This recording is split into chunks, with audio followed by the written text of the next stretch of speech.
Hi guys, welcome to my channel. ನನ್ನ ಹೆಸರು ಸಂತೋಷ್ ಅಂತ. ನಾ ಈ ಚಾನಲ್ ಒಳಗೆ ಫಿಸಿಕ್ಸ್ ಮತ್ತು ಮ್ಯಾಥಮೆಟಿಕ್ಸ್ ಕಾನ್ಸೆಪ್ಟ್ಸ್ ಅನ್ನು ಡಿಸ್ಕಸ್ ಮಾಡ್ತೀನಿ. ಗೈಸ್, ಇವತ್ತಿನ ಈ ವಿಡಿಯೋ ಒಳಗೆ ನಾನು ಅಲ್ಟರ್ನೇಟಿಂಗ್ ಕರೆಂಟ್ ಚಾಪ್ಟರ್ದಿಂದ ಲಾಸ್ಟ್ 5 ಇಯರ್ಸ್ KCET ಒಳಗೆ ಬಂದಿರತಕ್ಕಂಥ ಕ್ವಶನ್ಸ್ ಅನ್ನು ಡಿಸ್ಕಸ್ ಮಾಡ್ತೀನಿ. ಈ ಚಾಪ್ಟರ್ದಿಂದ ಲಾಸ್ಟ್ 5 ಇಯರ್ಸ್ ಒಳಗೆ ಟೋಟಲ್ 18 ಕ್ವಶನ್ಸ್ ಅನ್ನು ಕೇಳಿದೆ. ಆದರೆ ಈ ವಿಡಿಯೋ ಒಳಗೆ ನಾನು ಜಸ್ಟ್ 6 ಕ್ವಶನ್ಸ್ ಅಷ್ಟೇ ಡಿಸ್ಕಸ್ ಮಾಡ್ತೀನಿ. ಇನ್ನುಳಿದ ಕ್ವಶನ್ಸ್ ಅನ್ನು ನಾನು ನೆಕ್ಸ್ಟ್ ಪಾರ್ಟ್ಸ್ ಒಳಗೆ ಡಿಸ್ಕಸ್ ಮಾಡ್ತೀನಿ. ಇನ್ನು ಈ ವಿಡಿಯೋ ಬರೋದಾದ್ರೆ ಆಸ್ ಯೂಶುವಲ್ ಇಲ್ಲಿ ನಾನು ಕ್ವಶನ್ಸ್ಗೆ ಆನ್ಸರ್ ಜೊತೆಗೆ ನಿಮಗೆ ಕಾನ್ಸೆಪ್ಟ್ಸ್ ಅನ್ನು ಕೂಡ ಕ್ಲಿಯರ್ ಮಾಡಲಿಕ್ಕೆ ಟ್ರೈ ಮಾಡ್ತೀನಿ. So guys, without wasting much of our time, let's get started.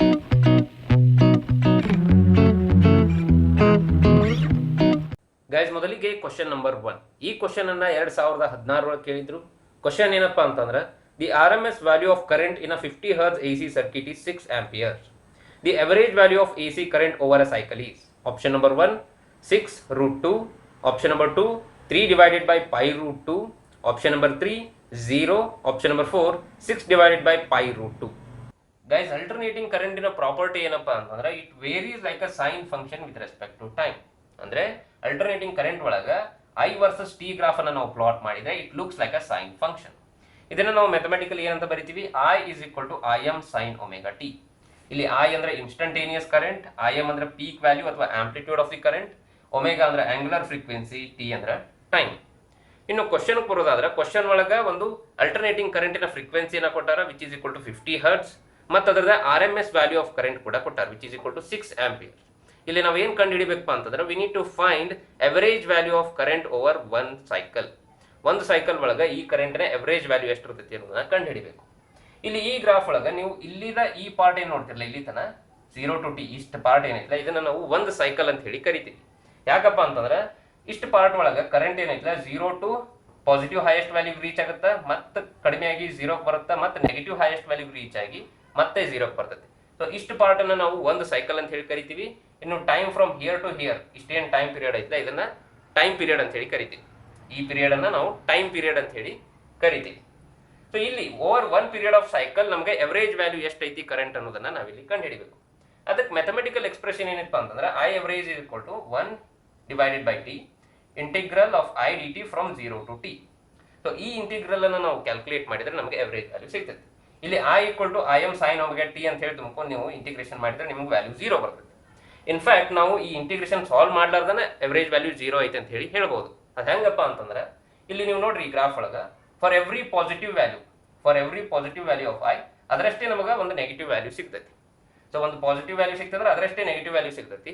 ನಾವು ಇನ್ಸ್ಟಂಟೇನಿಯಸ್ ಕರೆಂಟ್ಸ್ ಅನ್ನ ಆಡ್ ಮಾಡಿದ್ರೆ ಸಮ್ ಮಾಡಲಿಕ್ಕೆ, ಸೊ ಆಡ್ ಮಾಡಿದಾಗ ಒಂದಕ್ಕೊಂದು ಕ್ಯಾನ್ಸಲ್ ಆಗಿ ನಮಗೆ total some of instantaneous currents ನಮಗೆ ಏನು ಬರ್ತೈತಿ 0 ಬರ್ತೈತಿ. ಅದರಿಂದ ನಮಗೆ ಎವರೇಜ್ ವ್ಯಾಲ್ಯೂ ಆಫ್ ಕರೆಂಟ್ ಕೂಡ 0 ಬರ್ತೈತಿ. ಸೊ ಇಲ್ಲಿ ಎವರೇಜ್ ವ್ಯಾಲ್ಯೂ 0 ಬರೋದ್ರ ಸಲುವಾಗಿನೇ ನಾವು AC ಕರೆಂಟ್ಸ್ ಅನ್ನ ನಾವು ಎವರೇಜ್ ವ್ಯಾಲ್ಯೂಲಿ ರಿಪ್ರೆಸೆಂಟ್ ಮಾಡಂಗಿಲ್ಲ. ಅದರ ಸಲುವಾಗಿ we have one more quantity known as RMS value. RMS values expression ಏನಪ್ಪ ಅಂದ್ರೆ Im ಡಿವೈಡೆಡ್ ಬೈ √2. ಇಲ್ಲಿ Im ಅಂದ್ರೆ peak value of the current divided by √2. ಅದರ ಸಲುವಾಗಿ ನಾವು ಅಲ್ಟರ್ನೇಟಿಂಗ್ ಕರೆಂಟ್ಸ್ ಅನ್ನ RMS ವ್ಯಾಲ್ಯೂಲಿ ರಿಪ್ರೆಸೆಂಟ್ ಮಾಡ್ತೀವಿ. ಇಲ್ಲಿ RMS ವ್ಯಾಲ್ಯೂ ಅಂದ್ರೆ it is the equivalent DC current which dissipate same amount of power as the alternating current in one cycle. ಅಂದ್ರೆ ಒಂದು ಪೀರಿಯಡ್ ಅಂದ್ರೆ ಟಿ ಟೈಮ್ ಡ್ಯೂರೇಷನ್ ನಾವು ತಗೊಂಡಿವಿ ಅಂದ್ರೆ RMS ವ್ಯಾಲ್ಯೂನು ಅಷ್ಟೇ ಪವರ್ನ ಡಿಸಿಪೇಟ್ ಮಾಡ್ತೈತಿ ಎಷ್ಟು ನಮ್ದು ಅಲ್ಟರ್ನೇಟ್ ಕರೆಂಟ್ ಏನೈತಿಲ್ಲ ಅದು ಡಿಸಿಪೇಟ್ ಮಾಡ್ತೈತಿ. ಅದ್ರ ಸಲುವಾಗಿ ನಾವು ಅಲ್ಟರ್ನೇಟಿಂಗ್ ಕರೆಂಟ್ಸ್ ಅನ್ನ RMS ವ್ಯಾಲ್ಯೂಲಿ ರಿಪ್ರೆಸೆಂಟ್ ಮಾಡ್ತೀವಿ. ಇನ್ನು ಆನ್ಸರ್ ಬರೋದಾದ್ರೆ ಈ ಆನ್ಸರ್ ಏನಪ್ಪ ಈ ಕ್ವಶನ್ಗೆ option number 3 that is 0. So one cycle ಒಳಗೆ ಅಲ್ಟರ್ನೇಟಿಂಗ್ ಕರೆಂಟ್ ಅದ ಎವರೇಜ್ ವ್ಯಾಲ್ಯೂ ಯಾವಾಗಲೂ 0 ಇರ್ತೈತಿ irrespective of its RMS value ಅಥವಾ peak value. Guys, next question number 2. ಈ ಕ್ವಶನ್ ಅನ್ನು ಕೂಡ 2016 ಒಳಗನ ಕೇಳಿದ್ರು. ಕ್ವಶನ್ ಏನಪ್ಪಾ ಅಂತಂದ್ರೆ a capacitor of capacitance 10 microfarad is connected to an AC source and an AC ammeter. If the source voltage varies as V is equal to 50√2 sin 100t, the reading of the ammeter is option number 1 50 milliampere, option number 2 70.7 milliampere, option number 3 5.0 milliampere, option number 4 7.07 milliampere. Guys, ಇಲ್ಲಿ question ಒಳಗೆ we have a capacitor which is connected to an AC source. ಇನ್ನು ಈ capacitor ನ value ಕೊಟ್ಟಾರ which is equal to 10 microfarad, ಮತ್ತೆ ಈ voltage source ಏನಿಲ್ಲ ಅದರ ವ್ಯಾಲ್ಯೂ ಕೂಡ ಕೊಟ್ಟಾರ which is equal to 50√2 sin 100t. ಇನ್ನು ಈ ಸರ್ಕ್ಯೂಟ್ ಒಳಗೆ we also have an ammeter to measure the current. Question ಏನಪ್ಪಾ ಅಂತಂದ್ರೆ we need to find the reading of ammeter ಅಥವಾ ಈ ಸರ್ಕ್ಯೂಟ್ ಒಳಗೆ ಇರ್ತಕ್ಕಂಥ ಕರೆಂಟ್ ಅನ್ನ ನಾವಿಲ್ಲಿ ಕಂಡು ಹಿಡಿಬೇಕು. ನಾನು ಆಗಲೇ ಲಾಸ್ಟ್ ಕ್ವಶನ್ ಡಿಸ್ಕಸ್ ಮಾಡೋ ಮುಂದೆ ಹೇಳಿದ್ನಿ ಏನಂತ ಎ ಸಿ ಸರ್ಕ್ಯೂಟ್ಸ್ ಒಳಗೆ ನಾವು ಕರೆಂಟ್ ಮತ್ತು ವೋಲ್ಟೇಜ್ ವ್ಯಾಲ್ಯೂವನ್ನು ಅವರ ಆರ್ ಎಮ್ ಎಸ್ ವ್ಯಾಲ್ಯೂ ಮೂಲಕ ರಿಪ್ರೆಸೆಂಟ್ ಮಾಡ್ತೀವಿ ಅಂತ ಹೇಳಿದ್ವಿ. ಇಲ್ಲಿ ಕೂಡ ನಾವು R M S value of current ಅನ್ನ ಕಂಡು ಹಿಡಿಬೇಕು. We need to find I R M S. ಇನ್ನು ಐ ಆರ್ ಎಮ್ ಎಸ್ ಗೆ ಫಾರ್ಮುಲಾ ನಮ್ಮ ಕಡೆ ಏನಪ್ಪಾ ಅಂತಂದ್ರೆ I R M S is equal to V R M S divided by X C. ಇಲ್ಲಿ ಮೊದಲು ನಾವು ಏನ್ ಮಾಡಬೇಕು, ಕೊಟ್ಟಿರ್ತಕ್ಕಂಥ ವೋಲ್ಟೇಜ್ ಇಂದ R M S value of voltage ಅನ್ನ ಕಂಡು ಹಿಡಿಬೇಕು. ಮತ್ತೆ ಎಕ್ಸ್ ಸಿ ಅಂದ್ರೆ ಕೆಪಾಸಿಟಿವ್ ರಿಯಾಕ್ಟನ್ಸ್ ವ್ಯಾಲ್ಯೂ ಅನ್ನ ಕೂಡ ಕಂಡು ಹಿಡಿಬೇಕು. ಕೆಪಾಸಿಟಿವ್ ರಿಯಾಕ್ಟನ್ಸ್ ಏನಪ್ಪಾ ಅಂತಂದ್ರೆ it is the property of capacitor which opposes the flow of current. ನಾವು ರೆಸಿಸ್ಟರ್ ಅನ್ನ ಕನೆಕ್ಟ್ ಮಾಡಿದಾಗ ಯಾವ ರೀತಿ ಅದು ಫ್ಲೋ ಆಫ್ ಕರೆಂಟ್ ಅನ್ನ ಅಪೋಸ್ ಮಾಡುತ್ತೋ ಅದೇ ರೀತಿ ಕೆಪಾಸಿಟರ್ ಕೂಡ ಎ ಸಿ ಸೋರ್ಸ್ ಗೆ ಕನೆಕ್ಟ್ ಮಾಡಿದಾಗ it opposes the flow of current. ಆ ಪ್ರಾಪರ್ಟಿಯನ್ನು ನಾವು ಏನಪ್ಪಾ ಕೆಪಾಸಿಟಿವ್ ರಿಯಾಕ್ಟನ್ಸ್ ಅಂತ ಹೇಳಿ ಕರಿತೀವಿ. ಅದರ ಎಕ್ಸ್ಪ್ರೆಷನ್ ಏನಪ್ಪಾ ಅಂತಂದ್ರೆ 1 divided by omega into C. Omega ಅಂದ್ರೆ ಆಂಗುಲರ್ ಫ್ರೀಕ್ವೆನ್ಸಿ, ಸಿ ಅಂದ್ರೆ capacitance of the capacitor. So ಮೊದಲು ನಾವು ಇಲ್ಲಿ ಏನ್ ಮಾಡಬೇಕು, V R M S value ಮತ್ತೆ ಎಕ್ಸ್ ಸಿ ವ್ಯಾಲ್ಯೂವನ್ನ ಕಂಡು ಹಿಡಿಬೇಕು. ಅದಾದ್ಮೇಲೆ ಒಂದಕ್ಕೊಂದನ್ನು ಡಿವೈಡ್ ಮಾಡಿ we can easily find the reading in ammeter. Guys ಮೊದಲಿಗೆ ವಿ ಆರ್ ಎಮ್ ಎಸ್ ಅನ್ನ ಕಂಡು ಹಿಡಿದು V R M S expression ಏನೈತಿ, V M divided by root 2 ಅಂದ್ರೆ peak value of voltage divided by root 2. Peak value ಏನಪ್ಪಾ ಅಂತಂದ್ರೆ ಕೊಟ್ಟಿರ್ತಕ್ಕಂಥ expression ದಿಂದ peak value is equal to 50 root 2. ಅದನ್ನ ಡಿವೈಡೆಡ್ ಬೈ ರೂಟ್ 2 ಮಾಡಿದ್ರೆ ನಮಗೆ V R M S is equal to 50 volt ಬರುತ್ತೆ. ಇನ್ನು ಕೆಪಾಸಿಟಿವ್ ರಿಯಾಕ್ಟನ್ಸ್ ಎಕ್ಸ್ಪ್ರೆಷನ್ ಏನೈತಿ 1 divided by omega into C. ಒಮೆಗಾನು ಕೂಡ ನಾವು ಕೊಟ್ಟಿರ್ತಕ್ಕಂಥ ಎಕ್ಸ್ಪ್ರೆಷನ್ ದಿಂದ ನಾವು ಫೈಂಡ್ ಔಟ್ ಮಾಡಬಹುದು. ಒಮೆಗಾ ವ್ಯಾಲ್ಯೂ ಏನು ಬರ್ತೈತೆ ಅಲ್ಲಿ 100 ಬರ್ತೈತೆ. ನಾವು ಸ್ಟ್ಯಾಂಡರ್ಡ್ ಎಕ್ಸ್ಪ್ರೆಷನ್ಗೆ ನಾವು ಕೊಟ್ಟಿರ್ತಕ್ಕಂಥ ಎಕ್ಸ್ಪ್ರೆಷನ್ ಅನ್ನು ಕಂಪೇರ್ ಮಾಡಿದ್ರೆ ಒಮೆಗಾ ವ್ಯಾಲ್ಯೂ ನಮ್ಗೆ ಏನು ಬರುತ್ತೆ 100 ಬರುತ್ತೆ. ಇನ್ನು ಕೆಪಾಸಿಟನ್ಸ್ ಎಷ್ಟೈತಿ 10 ಇಂಟು 10⁻⁻⁶ ಅಂದ್ರೆ 10 ಮೈಕ್ರೋ ಫ್ಯಾರಡ್ ಐತಿ. ಇಲ್ಲಿ ನೀವು ನೋಡ್ರಿ 100 ಇಂಟು 10 ಮಾಡಿದ್ರೆ 1000 ಬರ್ತೈತಿ. 1000 ಇಂಟು 10⁻⁻⁶ ಅಂದ್ರೆ 1 ಡಿವೈಡೆಡ್ ಬೈ 10⁻³ ಬರ್ತೈತಿ. ಅದನ್ನು ನಾವು ಮೇಲ್ಗಡೆ ಕಳಿಸಿದ್ರೆ X C is equal to 10⁻³ ohms. So ಇಲ್ಲಿ ಕೆಪಾಸಿಟಿವ್ ರಿಯಾಕ್ಟನ್ಸ್ ಏನೈತಿಲ್ಲ it just works like resistance. ಅದಕ್ಕೆ ನಾವು ಇದರದ ಏನಪ್ಪ ಯೂನಿಟ್ ಕೂಡ ಓಮ್ಸ್ ಒಳಗೆ ಐತಿ. ಇನ್ನು I R M S is equal to V R M S divided by X C. V R M S 50 volt, X C 10⁻3. So ಇದರ ಮೇಲೆ ಹೋದ್ರೆ 10⁻³ ಆಗುತ್ತೆ. So I R M S is equal to 50 into 10⁻³ amperes ಅಥವಾ 50 milli ampere. So answer to this question is option number 1, that is 50 milli ampere. Guys next question number 3. ಈ question ಅನ್ನು ಕೂಡ 2016 ಒಳಗನೆ ಕೇಳಿದ್ರು. Question ಏನಪ್ಪಾ ಅಂತಂದ್ರೆ in a series L.C.Rcircuit the potential drop across L, C and R respectively are 40 volt, 120 volt and 60 volt. Then the source voltage is option number 1 220 volt, option number 2 160 volt, option number 3 180 volt, option number 4 100 volt. Guys ಇಲ್ಲಿ question ಒಳಗೆ ಒಂದು series LC-R circuit ಅನ್ನು ಕೊಟ್ಟಾರ which is connected across an AC voltage source. ಮತ್ತೇನು information ಕೊಟ್ಟಾರಪ್ಪ ಅಂತಂದ್ರೆ potential drop across inductor, capacitor ಮತ್ತೆ resistor ಕೂಡ ಕೊಟ್ಟಾರ. ಪೊಟೆನ್ಷಿಯಲ್ ಡ್ರಾಪ್ ಅಕ್ರಾಸ್ ಇಂಡಕ್ಟರ್ ಏನೈತಿ 40 ವೋಲ್ಟ್ ಐತಿ, ಅಕ್ರಾಸ್ ಕೆಪಾಸಿಟರ್ 120 ವೋಲ್ಟ್ ಐತಿ, ಅಕ್ರಾಸ್ ರೆಸಿಸ್ಟರ್ 60 ವೋಲ್ಟ್ ಐತಿ.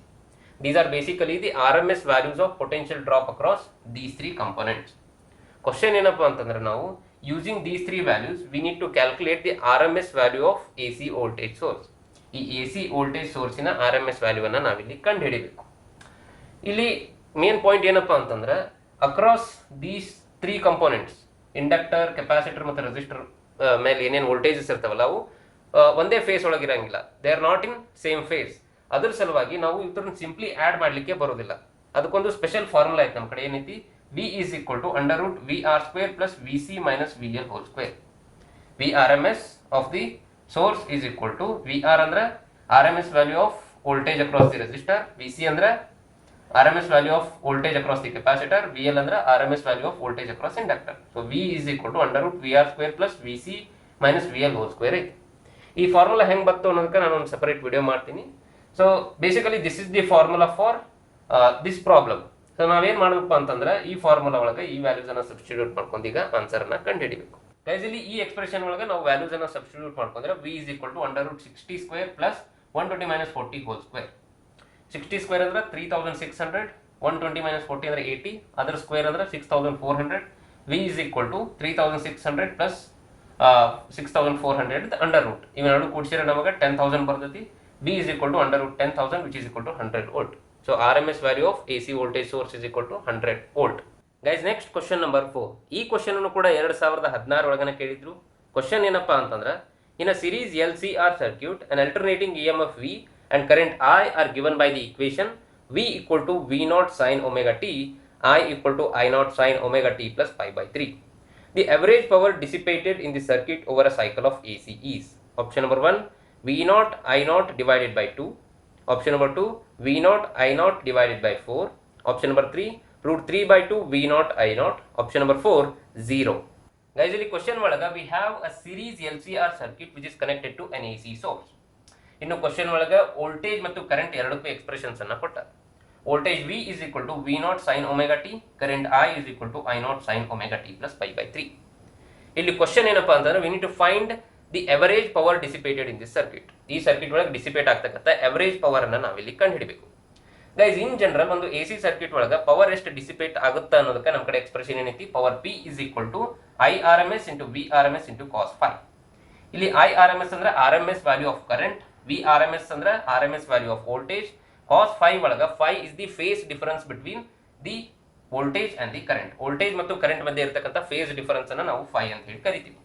ಇನ್ನು ಈ ಕ್ವೆಶ್ಚನ್ ಒಳಗ phi is equal to pi by 3. ಈ phi ಎದರ ಮೇಲೆ ಡಿಪೆಂಡ್ ಆಗಿರ್ತದಪ್ಪ ಅಂತಂದ್ರೆ it depends on the values of inductor, capacitor ಮತ್ತು ರೆಸಿಸ್ಟರ್ ಮೇಲೆ ಇದರ ವ್ಯಾಲ್ಯೂ ಡಿಪೆಂಡ್ ಆಗಿರ್ತೈತಿ. ಈ ಕ್ವೆಶ್ಚನ್ ಒಳಗ ಪರ್ಟಿಕ್ಯುಲರ್ಲಿ ಅದನ್ನ ನಮ್ಮ ಕೊಟ್ಟಾರ ಇಲ್ಲಿ pi by 3 ಅಂತ ಹೇಳಿ. ಸೊ ಈ ಎಕ್ಸ್ಪ್ರೆಷನ್ ಅನ್ನ ಯೂಸ್ ಮಾಡ್ಕೊಂಡು ನಾವೀಗ ಎಕ್ಸ್ಪ್ರೆಷನ್ ಫಾರ್ ಪವರ್ ಡಿಸಿಪೇಷನ್ ಅನ್ನ ಈ ಸರ್ಕ್ಯೂಟ್ ಗೆ ನಾವಿಲ್ಲಿ ಕಂಡುಹಿಡಿಯೋಣ. ಗೈಸ್, ಇಲ್ಲಿ IRMS ಅಂದ್ರೆ basically peak value divided by root 2 ಅಂತ ಹೇಳಿ. ಇಲ್ಲಿ ಪೀಕ್ ವ್ಯಾಲ್ಯೂ I0 ಐತಿ, I0 divided by root 2. Similarly VRMS ಅಂದ್ರೆ peak value V0 divided by root 2 into cos phi ಒಳಗ phi is equal to pi by 3. This is the phase difference between the voltage and the current. So ಇದನ್ನ ನಾವು simplify ಮಾಡಿದ್ರೆ ಇಲ್ಲಿ I0 into V0 divided by ಇದೇನು ಬರ್ತೈತಿ root 2 into root 2 ಬರ್ತೈತಿ, cos pi by 3 ಅಂದ್ರೆ cos 60 is 1 by 2. So ಇದನ್ನ multiply ಮಾಡಿದ್ರೆ will get power P is equal to I0 V0 divided by 4. So average power dissipated in the circuit is I0 V0 divided by 4. So answer to this question is option number 2. Guys, next question number 5. ಈ question ಅನ್ನ 2017 ಒಳಗೆ ಕೇಳಿದ್ರು. Question ಏನಪ್ಪಾ ಅಂತಂದ್ರೆ in the AC circuit shown keeping K pressed if an iron rod is inserted into the coil, the bulb in the circuit, option number 1, glows more brightly, option number 2, glows less brightly, option number 3, glows with the same brightness as before the rod is inserted, option number 4, gets damaged. Guys, ಇಲ್ಲಿ question ಒಳಗೆ ಅವ್ರು ನಮಗೆ ಈ ರೀತಿ ಒಂದು circuit ಅನ್ನ ಕೊಟ್ಟಾರ. ಇಲ್ಲಿ ಒಂದು ಬಲ್ಬ್ ಐತಿ, ಒಂದು ಕಾಯಿಲ್ ಐತಿ, and these two are connected to an AC source through this key. ಈ ಕೀಯನ್ನು ನಾವು ಪ್ರೆಸ್ ಮಾಡಿದಾಗ ಸರ್ಕ್ಯೂಟ್ ಕಂಪ್ಲೀಟ್ ಆಗುತ್ತೆ, ಅದರ ಸಲುವಾಗಿ ಅಲ್ಲಿ ಕರೆಂಟ್ ಕೂಡ ಫ್ಲೋ ಆಗುತ್ತೆ. ಕರೆಂಟ್ ಫ್ಲೋ ಆಗಿರೋದ್ರಿಂದ ಬಲ್ಬ್ ಗ್ಲೋ ಆಗಲಿಕ್ಕೆ ಸ್ಟಾರ್ಟ್ ಆಗುತ್ತೆ. ಇನ್ನು ಕ್ವಶನ್ ಏನಪ್ಪಾ ಅಂತಂದ್ರೆ ಈ ಕಾಯಿಲ್ ಒಳಗೆ ಒಂದು ಐರನ್ ರಾಡ್ ಅನ್ನು ನಾವು ಇನ್ಸರ್ಟ್ ಮಾಡಿದಾಗ what will happen to the brightness of the bulb. ಇಲ್ಲಿ ಒಂದು ರಾಡ್ ಅನ್ನು ನಾವು ಇನ್ಸರ್ಟ್ ಮಾಡಿದಾಗ ಬಲ್ಬಿನ ಬ್ರೈಟ್ನೆಸ್ ಇನ್ಕ್ರೀಸ್ ಆಗುತ್ತೋ, ಡಿಕ್ರೀಸ್ ಆಗುತ್ತೋ ಅಥವಾ ಸೇಮ್ ಉಳಿಯುತ್ತೋ ಅನ್ನೋದನ್ನ ನಾವಿಲ್ಲಿ ಹೇಳಬೇಕು. ಗೈಸ್, ಬಲ್ಬಿನ ಬ್ರೈಟ್ನೆಸ್ ಡಿಪೆಂಡ್ ಆಗಿರೋದು current through the circuit. Current ಎಷ್ಟೈತಿ ಅನ್ನೋದ್ರ ಮೇಲೆ ಬಲ್ಬಿನ ಬ್ರೈಟ್ನೆಸ್ ಡಿಪೆಂಡ್ ಆಗುತ್ತೆ. ನಾವು ರಾಡ್ ಅನ್ನ ಇನ್ಸರ್ಟ್ ಮಾಡಿದ ಮೇಲೆ ಕರೆಂಟ್ ಇನ್ಕ್ರೀಸ್ ಆಗುತ್ತೋ, ಡಿಕ್ರೀಸ್ ಆಗುತ್ತೋ, ಅಷ್ಟೇ ಉಳಿಯುತ್ತೋ ಅನ್ನೋದ್ರ ಮೇಲೆ ನಮಗೆ ಬ್ರೈಟ್ನೆಸ್ ಕೂಡ ಡಿಪೆಂಡ್ ಆಗೈತಿ. ಇಲ್ಲಿ ನಾವು ರಾಡ್ ಅನ್ನ ಇನ್ಸರ್ಟ್ ಮಾಡಿದಾಗ ಏನಾಗುತ್ತಪ್ಪ ಅಂತಂದ್ರೆ ಈ ಕಾಯಿಲಿನ ಇಂಡಕ್ಟೆನ್ಸ್ ಇನ್ಕ್ರೀಸ್ ಆಗುತ್ತೆ. ಕಾಯಿಲಿನ ಇಂಡಕ್ಟೆನ್ಸ್ ಇನ್ಕ್ರೀಸ್ ಆಗುತ್ತೆ. ಇಂಡಕ್ಟೆನ್ಸ್ಗೆ ನಮ್ಮ ಕಡೆ ಎಕ್ಸ್ಪ್ರೆಷನ್ ಏನೈತಪ್ಪ ಅಂದ್ರೆ μ0 n² A into L. ಇಲ್ಲಿ μ0 ಅಂದ್ರೆ ಪರ್ಮಿಯಬಿಲಿಟಿ ಆಫ್ ಫ್ರೀ ಸ್ಪೇಸ್, ಅಂದ್ರೆ ಮೊದಲಿಗೆ ಇನಿಷಿಯಲಿ ಏನಿತ್ತು ಯಾವುದೇ ಮೀಡಿಯಂ ಇದ್ದಿದ್ದಿಲ್ಲ, ಫ್ರೀ ಸ್ಪೇಸ್ ಇರೋದ ಅದರದ್ದು ಪರ್ಮಿಯಬಿಲಿಟಿ. n² ಒಳಗೆ n ಅಂದ್ರೆ ಇಲ್ಲಿ number of turns per unit length, A ಅಂದ್ರೆ area of the cross section, L ಅಂದ್ರೆ ಲೆಂತ್ ಆಫ್ ದಿ ಅದೇನಿರ್ತದೆ ಕಾಯಿಲ್ ಅದು. ಸೊ ಇಲ್ಲಿ ನೀವು ನೋಡಿದ್ರೆ ಇಂಡಕ್ಟೆನ್ಸ್ ಡಿಪೆಂಡ್ಸ್ ಆನ್ 2 ಫ್ಯಾಕ್ಟರ್ಸ್. ಒಂದು ಜಾಮೆಟ್ರಿ ಅಂದ್ರೆ ಏರಿಯಾ, ಲೆಂತ್ ಇದ್ರ ಮೇಲೆ ಡಿಪೆಂಡ್ ಆಗೈತಿ. ಇನ್ನೊಂದು ಫ್ಯಾಕ್ಟರ್ ಯಾವತ್ತಾ permeability of the medium. So ಯಾವುದೇ ಮೀಡಿಯಂ ಇರಲಿಲ್ಲ ಅಂದ್ರೆ ಅಲ್ಲಿ ಪರ್ಮಿಯಬಿಲಿಟಿ ಆಫ್ ನಾವು ಫ್ರೀ ಸ್ಪೇಸ್ ಅನ್ನ ತಗೋತೀವಿ. ಇಲ್ಲಿ ಐರನ್ ಅನ್ನ ಇನ್ಸರ್ಟ್ ಮಾಡಿದಾಗ ಮೀಡಿಯಂ ಯಾವ್ದಾಗುತ್ತೆ, ಅವಾಗ ಐರನ್ ಆಗುತ್ತೆ. ಐರನ್ ಪರ್ಮಿಯಬಿಲಿಟಿ ಫ್ರೀ ಸ್ಪೇಸ್ಗಿಂತ ಜಾಸ್ತಿ ಐತಿ, ಅದರ ಸಲುವಾಗಿ ಇಂಡಕ್ಟೆನ್ಸ್ ಇಲ್ಲಿ ಇನ್ಕ್ರೀಸ್ ಆಗುತ್ತೆ. ಸೊ ರಾಡ್ ಅನ್ನ ಇನ್ಸರ್ಟ್ ಮಾಡಿದಾಗ ಇಂಡಕ್ಟೆನ್ಸ್ ಇನ್ಕ್ರೀಸ್ ಆಗುತ್ತೆ. ಇಂಡಕ್ಟೆನ್ಸ್ ಇನ್ಕ್ರೀಸ್ ಆತಂದ್ರೆ EMF ಇಂಡ್ಯೂಸ್ಡ್ ಕೂಡ ಅಲ್ಲಿ ಇನ್ಕ್ರೀಸ್ ಆಗುತ್ತೆ. EMF ಇಂಡ್ಯೂಸ್ಡ್ ನಮ್ಮ ಕಡೆ ಫಾರ್ಮುಲಾ ಏನೈತಿ, ಎಲೆಕ್ಟ್ರೋಮ್ಯಾಗ್ನೆಟಿಕ್ ಇಂಡಕ್ಷನ್ ಒಳಗೆ EMF E is equal to -L di/dt. ಇಲ್ಲಿ L ಇನ್ಕ್ರೀಸ್ ಆತಂದ್ರೆ ಅಲ್ಲಿ ಇಂಡ್ಯೂಸ್ ಆಗ್ತಕ್ಕಂಥ ಸೆಲ್ಫ್ ಇಂಡ್ಯೂಸ್ಡ್ EMF ಕೂಡ ಇನ್ಕ್ರೀಸ್ ಆಗುತ್ತೆ. ಆ EMF ಜಾಸ್ತಿ ಆತಂದ್ರೆ ಅದರ ನೇಚರ್ ಯಾವ ರೀತಿ ಇರ್ತದಪ್ಪ ಅಂದ್ರೆ it always opposes the current. ಈ ಬ್ಯಾಕ್ EMF ನೇಚರ್ ಏನಿರ್ತೈತಿ it always opposes the current. So ಇಲ್ಲಿ L ಇನ್ಕ್ರೀಸ್ ಆಯ್ತು, L ಆದ್ಮೇಲೆ EMF ಇನ್ಕ್ರೀಸ್ ಆಯ್ತು. ಈ ಬ್ಯಾಕ್ EMF ಸಲುವಾಗಿ ಇನ್ಕ್ರೀಸ್ ಆಗಿದ್ರ ಸಲುವಾಗಿ ಇಲ್ಲಿ ಕರೆಂಟ್ ಡಿಕ್ರೀಸ್ ಆಗತಿ. ಸರ್ಕ್ಯೂಟ್ ಒಳಗೆ ಕರೆಂಟ್ ಡಿಕ್ರೀಸ್ ಆತಂದ್ರೆ ಬಲ್ಬ್ ಬ್ರೈಟ್ನೆಸ್ ಕಡಿಮೆ ಆಗುತ್ತೆ. So bulb glows with less brightness ಅಥವಾ ಗ್ಲೋಸ್ ಲೆಸ್ ಬ್ರೈಟ್ಲಿ ಅಂತ ಹೇಳಿ ನಾವಿಲ್ಲಿ ಹೇಳ್ಬೋದು. So answer to this question is option number 2. Guys, next question number 6. ಈ ಕ್ವಶನ್ ಅನ್ನು ಕೂಡ 2017 ಕೇಳಿದ್ರು. ಕ್ವಶನ್ ಏನಪ್ಪಾ ಅಂತಂದ್ರೆ the output of a step down transformer is measured to be 48 volt when connected to a 12 watt bulb. The value of P current is option number 1, 1 divided by root 2 ampere, option number 2, root 2 ampere, option number 3, 1 divided by 2 root 2 ampere, option number 4, 1 divided by 4 ampere. Guys, transformer is the device that converts alternating voltage from one value to another value. Alternating voltage ಅನ್ನ ಒಂದು ವ್ಯಾಲ್ಯೂದಿಂದ ಇನ್ನೊಂದು ವ್ಯಾಲ್ಯೂಗೆ convert ಮಾಡ್ತಕ್ಕಂಥ device ಅನ್ನ ನಾವೇನಂತ ಕರಿತೀವಿ, transformer ಅಂತ ಹೇಳಿ ಕರಿತೀವಿ. ಇನ್ನು ಕ್ವಶನ್ ಒಳಗ ಸ್ಟೆಪ್ ಡೌನ್ ಟ್ರಾನ್ಸ್ಫಾರ್ಮರ್ ಬಗ್ಗೆ ಕೊಟ್ಟಾರ. Step down transformer converts the high voltage value to low voltage value. ಇಲ್ಲಿ ಹೈ ವೋಲ್ಟೇಜ್ ಅನ್ನ ಇದು ಇನ್ಪುಟ್ ಆಗಿ ತಗೋದೈತಿ, ಲೋ ವೋಲ್ಟೇಜ್ ಆಗಿ ಅದನ್ನ ಕನ್ವರ್ಟ್ ಮಾಡುತ್ತೆ. ಈ ಲೋ ವೋಲ್ಟೇಜ್ ಏನಿಲ್ಲ ಇದರ ಔಟ್ಪುಟ್ ಕೊಟ್ಟಾರ, output of the transformer which is equal to 48 volt ಅಂತ ಹೇಳಿ ಕೊಟ್ಟಾರ. That is basically the RMS value of output voltage. ಇನ್ನು this output is connected to 12 watt bulb. 12 watt ಬಲ್ಬಿಗೆ ಅದನ್ನ ಕನೆಕ್ಟ್ ಮಾಡ್ಯಾರ, which means the transformer is giving the power of 12 watt. 12 watt power ಅನ್ನ ಅದರಲ್ಲಿ supply ಮಾಡಕತ್ತೈತೆ ಅಂತ ಹೇಳಿ. ಇನ್ನು question ಏನಪ್ಪಾ ಅಂತಂದ್ರೆ we need to find the peak value of current. ಇಲ್ಲಿ ಫ್ಲೋ ಆಗ್ತಕ್ಕಂಥ ಕರೆಂಟ್ನ ಪೀಕ್ ವ್ಯಾಲ್ಯೂ ಅಥವಾ ಆಂಪ್ಲಿಟ್ಯೂಡ್ ಅನ್ನ ನಾವಿಲ್ಲಿ ಕಂಡುಹಿಡಿಬೇಕು. ಗೈಸ್, ಅದಕ್ಕಾಗಿ ನಾವು ಈ ಎಕ್ಸ್ಪ್ರೆಷನ್ ಅನ್ನ ಯೂಸ್ ಮಾಡ್ಕೊಂಡು power P is equal to IRMS into VRMS. ಇಲ್ಲಿ ಪವರ್ P ಅನ್ನ 12 ವ್ಯಾಟ್ ಅಂತ ಹೇಳಿ ತಗೊಳ್ಳೋಣ, VRMS ಅನ್ನ 48 ವೋಲ್ಟ್ ಅಂತ ಹೇಳಿ ತಗೊಳ್ಳೋಣ. IRMS is equal to 12 divided by 48 which is equal to 1/4 ampere. ಆದ್ರೆ ನಮಗೆ ಇಲ್ಲಿ ಪೀಕ್ ವ್ಯಾಲ್ಯೂ ಬೇಕಾಗೈತಿ. ಅದಕ್ಕೆ ನಾವು ಈ ರಿಲೇಷನ್ ಅನ್ನ ಯೂಸ್ ಮಾಡೋಣ. IRMS is equal to peak value divided by root 2. ಇದರಿಂದ ನಮಗೆ peak value is equal to under root 2 into IRMS. So root 2 into 1 divided by 4. ಇದನ್ನ ನೀವು ಸಿಂಪ್ಲಿಫೈ ಮಾಡಿದ್ರೆ ಆನ್ಸರ್ ಏನು ಬರ್ತೈತಿ, 1 divided by 2 root 2 amperes ಬರ್ತೈತಿ. ಸೊ ಇಲ್ಲಿ ಫ್ಲೋ ಆಗ್ತಕ್ಕಂಥ ಕರೆಂಟಿನ ಪೀಕ್ ವ್ಯಾಲ್ಯೂ ಏನಿಲ್ಲಿ 1 divided by 2 root 2 which is option number 3. Guys, ಇಲ್ಲಿಗೆ ಇವತ್ತಿನ ನನ್ನ ಡಿಸ್ಕಷನ್ ಅನ್ನ ಮುಗಿಸ್ತೀನಿ. ಐ ಹೋಪ್ ನಿಮ್ಗೆ ಈ ವಿಡಿಯೋ ಯೂಸ್ಫುಲ್ ಆಯ್ತು ಅಂತ ಹೇಳಿ ಅನ್ಕೋತೀನಿ. ಒಂದ್ ವೇಳೆ ನಿಮಗೆ ಈ ವಿಡಿಯೋ ಇಷ್ಟ ಆಗಿತ್ತಪ್ಪ ಅಂತಂದ್ರೆ ಕೆಳಗಡೆ ಲೈಕ್ ಬಟನ್ ಐತಿ, ಅದನ್ನ ಪ್ರೆಸ್ ಮಾಡ್ರಿ ಮತ್ತೆ ಈ ವಿಡಿಯೋನ ನಿಮ್ಮ ಫ್ರೆಂಡ್ಸ್ ಜೊತೆ ಶೇರ್ ಮಾಡಿ. ಮೋಸ್ಟ್ ಇಂಪಾರ್ಟೆಂಟ್ಲಿ ಚಾನಲ್ನ ಸಬ್ಸ್ಕ್ರೈಬ್ ಮಾಡ್ರಿ ಮತ್ತೆ ಬೆಲ್ ಐಕಾನ್ ಮೇಲೆ ಕ್ಲಿಕ್ ಮಾಡಿ. ಅಂಡ್ ಫೈನಲಿ ಹೋಗಿನ ಮುಂಚೆ ನಿಮಗೆ ಏನಾದರೂ ಡೌಟ್ಸ್ ಅಥವಾ ಸಜೆಷನ್ಸ್ ಇದ್ರೆ ಕೆಳಗಡೆ ಕಮೆಂಟ್ ಬಾಕ್ಸ್ ಅಲ್ಲಿ ಕಮೆಂಟ್ ಮಾಡಿ ನಮಗೆ ತಿಳಿಸ್ರಿ. So guys, thanks for watching and stay tuned for the next video.